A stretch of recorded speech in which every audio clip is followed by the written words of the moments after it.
Hai, Assalamualaikum warahmatullahi wabarakatuh. Buat kalian para pejuang cinta yang mendengarkan podcast ini, semoga selalu diberikan perlindungan dan rahmat oleh Tuhan Yang Maha Esa. Patah hati itu bukan cuma sekedar istilah, bro. Itu nyata, ya. Patah hati kadang membuat seseorang merasa sangat terpuruk, ditinggal oleh pasangan karena berbagai macam faktor yang membuat kita merasa dunia tuh udah gak berarti lagi. Gak jarang kita merasa gak berharga. Gak ada lagi yang bisa diperjuangkan selepas kepergian pasangan. Aduh, gue jadi sedih ya.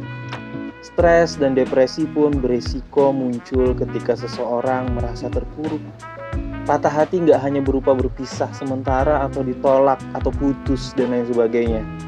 Namun bisa berupa terpisah karena kematian. Tapi, pernahkah lu mendengar berita bahwa ada seseorang yang meninggal pasca ditinggal oleh pasangannya? Ternyata fenomena ini bisa terjadi dan dikenal sebagai broken heart syndrome. So, dengerin ini dengan serius, perbaiki posisi duduk dan rebahan kalian, kencangkan suara headset, dan mari kita mulai.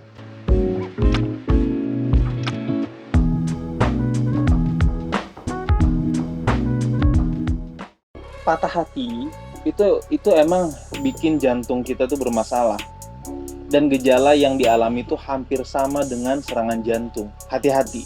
Tapi nyeri dada patah hati itu berbeda dengan serangan jantung. Perbedaannya adalah arteri orang-orang yang terkena broken heart syndrome tuh bersih, nggak ada penyumbatan, ya. Sementara yang kena serangan jantung tuh di arterinya ada penyumbatan. Jadi bang, gimana patah hati itu bisa ngebunuh kita, bang? Ada namanya hormon stres yang mengalir ke aliran darah, bro, sehingga mempercepat denyut jantung, meningkatkan tekanan darah, menegangkan otot, dan mengaktifkan sel kekebalan tubuh. Darah dialihkan dari sistem pencernaan ke otot dan membuatnya menjadi mudah menggumpal. Mirip kan? Nah, meningkatkan tekanan darah dan level kolesterol. Itu semua dapat disebabkan oleh apa? Stres. Dan ketika ini terjadi, ritme jantung pun terganggu. Hormon stres juga dapat membuat pembuluh darah menyempit, bener kan? Gara-gara patah hati, kita juga bisa terkena depresi. Depresi dikaitkan dengan stres dan penyakit jantung. Depresi juga dapat membuat hormon stres meningkat dan dapat membuat jantung kurang responsif terhadap sinyal dari menit ke menit untuk memperlambat atau meningkatkan aliran darah. Jadi bro, perasaan sakit akibat kehilangan menandakan bahwa sebuah hubungan memang berarti. Ketika seseorang jatuh cinta satu sama lain, sebuah hubungan menjadi lebih dari sebatas kasih sayang aja. Meskipun gak ada hitam di atas putih, kematian dapat merusak kesehatan seseorang. Rasa kehilangan ini muncul karena kita sudah terbiasa dengan kehadirannya, perhatiannya, dan lain sebagainya. Ketika itu semua hilang, kita gak hanya kehilangan orang tersebut, tetapi juga kehilangan perhatian dan caranya memperlakukan kita. Penyebab patah hati itu luar biasa. Kalau misalkan kita memang punya ekspektasi yang tinggi terhadap hubungan, habis itu kita putus atau kita terpisah karena sebuah takdir kematian, itu berakibat buruk bagi kesehatan kita juga. Rasa berduka atau sedih yang normal terkadang terlihat mirip banget dengan depresi, paling nggak pada awalnya. Jadi gue mau kasih tahu apa aja negatifnya kalau misalkan kita nggak bisa mengontrol yang namanya patah hati. Kalau kita nggak bisa ngontrol yang namanya patah hati, itu kita jadi nggak mengurusi diri kita sendiri. Kehilangan nutrisi dan berat badan, dan ini yang paling sering tuh mengalami insomnia, ya. Terus yang kedua tuh keluhan fisik yang kronis. Yang ketiga, menarik diri dari teman-teman dan keluarga. Yang keempat, kurangnya minat pada aktivitas yang biasanya dilakuin. Yang keberapa lagi? Yang selanjutnya, mereka merasa sia-sia yang berlangsung selama berbulan-bulan. Terus perasaan bosan yang kuat. Aduh, parah emang ya. Kabar buruknya adalah bahkan ketika lo nggak sedang mengalami sindrom patah hati, kehilangan yang melibatkan perasaan emosional lo tetap dapat membunuh. Gila nggak tuh ya? Terus bang, gimana cara mencegahnya bang? Cara yang terbaik adalah menghindari momen yang membuat kalian stres. Belajar untuk lebih terbuka pada orang lain dan mencari dukungan dari mereka. Jadi, Cara-caranya itu, gue bakal kasih tahu. Yang pertama, bermeditasi, olahraga, atau melakukan yoga untuk mengelola stres. Nah, kalau misalkan kita yang umat Islam, ya sholat lah, ya kan, ngaji.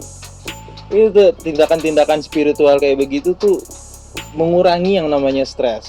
Terus yang kedua, berbicara pada orang yang kita sayangi selain yang udah ninggalin kita ya.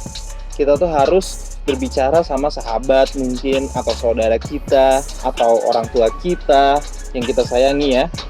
Terus yang ketiga, ini mungkin ampuh ya, biasanya gue ampuh sih, menonton film komedi. Sering-seringlah nonton film komedi tuh ketika patah hati. Jalan sama temen yang lajang ya, bukan yang berpasangan. Terus yang kelima, memelihara binatang peliharaan yang berbulu seperti kucing atau anjing. Kok bisa bang? Ya itu karena itu bisa mengurangi stres. Nanti kita bahas tentang kucing atau binatang-binatang berbulu ya. Terus apa aja yang nggak boleh dilakuin?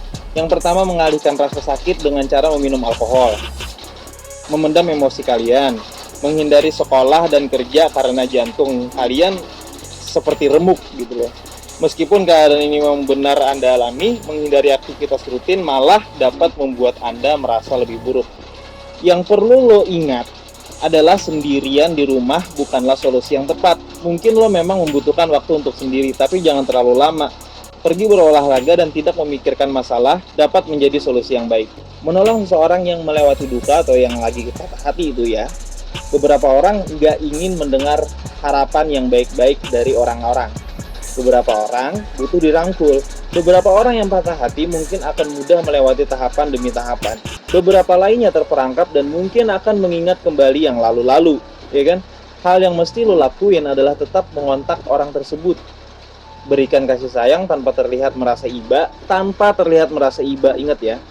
Jika memang orang tersebut masih dalam tahapan berduka yang wajar, maka memberi dukungan dirasa cukup. Namun, ketika seseorang telah menunjukkan gejala depresi, saatnya lo mencari bantuan terapis atau tenaga profesional lainnya.